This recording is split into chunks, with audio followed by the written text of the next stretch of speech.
کہ وہ اہل وفا میں سے نہیں ہیں، لیکن حضرت امام حسین رضی اللہ تعالیٰ عنہ نے اپنے سفر کو جاری رکھا۔ بسم اللہ الرحمن الرحیم۔ ناظرین محترم، سیدنا امام حسین رضی اللہ تعالیٰ عنہ نے اپنے نانا کا شہر چھوڑا، مکہ کی سرزمین پہ پہنچے۔ مکہ کی سرزمین سے لے کر پھر میدان کربلا تک پہنچے۔ 14 مقام مختلف تاریخ کی کتب کے اندر ایسے ہیں جہاں پر آپ نے خطبات دیے یا لوگوں کے ساتھ ملاقات کی یا آپ نے آرام کیا۔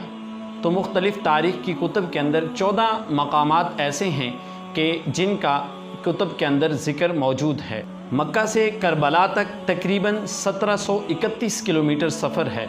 اور یہ فاصلہ گوگل میپ کے ذریعے 18 گھنٹے مشینری کے ساتھ طے کیا جا سکتا ہے۔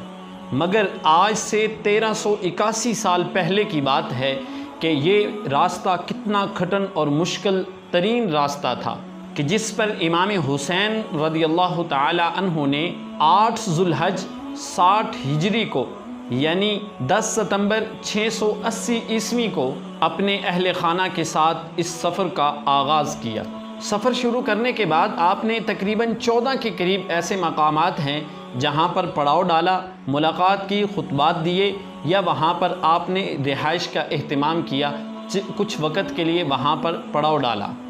اس ویڈیو کے اندر ان 14 مقامات کا سرسری طور پر ذکر کیا جائے گا تاکہ جو لوگ نہیں جانتے ان راستوں کے بارے میں، تاکہ ان لوگوں کو بھی کچھ نہ کچھ تھوڑی بہت آگاہی جو ہے وہ ہو سکے۔ سب سے پہلا مقام جہاں پر حضرت امام علی مقام امام حسین رضی اللہ تعالی عنہ نے پڑاؤ کیا، اس کا نام تھا الصفا۔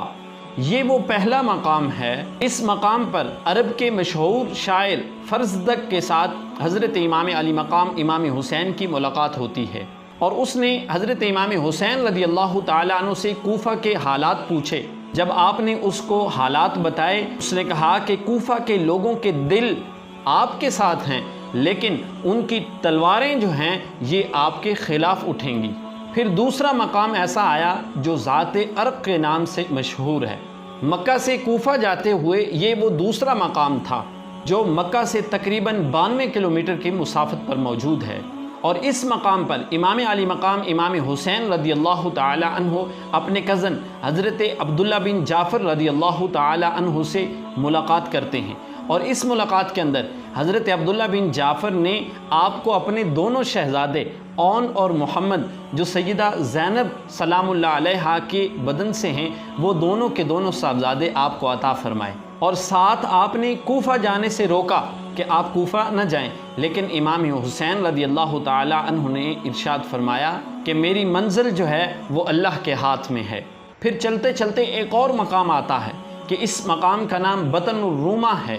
اور یہ مقام ذات ارق سے کچھ کلومیٹر کے فاصلے پر موجود ہے۔ یہاں امام علی مقام امام حسین رضی اللہ تعالی عنہ نے قیس بن مشیر کے ہاتھوں کوفہ والوں کے ایک خط لکھا، اور یہاں پر امام کی ملاقات عبداللہ بن مطیع سے ہوئی جو کہ عراق سے آ رہا تھا، اور اس نے آپ کو آگے جانے سے روکا، اور کوفہ کے جو حالات تھے وہ سارے کے سارے حالات آپ کو آگاہ کیا، اور فرمایا کہ کوفہ والوں کے اوپر بھروسہ نہیں کیا جا سکتا، کہ وہ اہل وفا میں سے نہیں ہیں، لیکن حضرت امام حسین رضی اللہ تعالیٰ عنہ نے اپنے سفر کو جاری رکھا۔ پھر چوتھے نمبر پر ایسا مقام آیا جس کا نام تھا زرود۔ حجاز کی پہاڑیوں پر یہ چھوٹا سا ایک ٹاؤن تھا،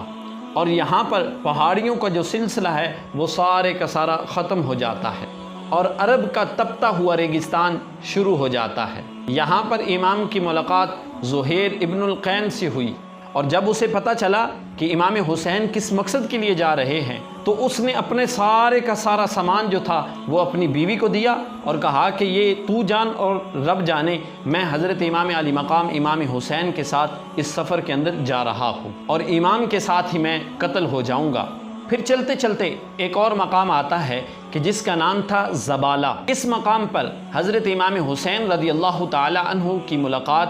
2 آدمیوں سے ہوئی، اور جو قبیلہ اسدی سے تھے، اور انہوں نے امام علی مقام امام حسین رضی اللہ تعالی عنہ کو امام مسلم کی جو شہادت ہے اس کی خبر دی، اور امام علی مقام کے جملے سننے والے تھے کہ ہم اللہ کے لیے ہیں اور اسی کی طرف ہی لوٹ کر جانے والے ہیں، اور بے شک وہ ہماری قربانیوں کا حساب رکھنے والا ہے۔ اسی مقام پر امام حسین رضی اللہ تعالی عنہ نے اپنے ساتھیوں کو بتایا کہ امام مسلم کو شہید کر دیا گیا ہے، اور امام حسین رضی اللہ تعالی عنہ نے کہا کہ جو مجھے چھوڑ کر جانا چاہتا ہے وہ چلا جائے۔ اس وقت بہت سے قبائل جو مال و دولت کو حاصل کرنے کے لیے آئے تھے وہ سارے کے سارے پچھلے قدم جو ہے وہ اپنے پلٹنے رکھے، آہستہ آہستہ پیچھے نکلنے لگے، کھسکنے لگے۔ پھر چلتے چلتے ایک اور مقام آتا ہے جسے بطن العقیق کہتے ہیں۔ اس مقام پر امام علی مقام امام حسین رضی اللہ تعالی عنہ اکرمہ قبیلے کے ایک شخص سے ملے، اور اس شخص نے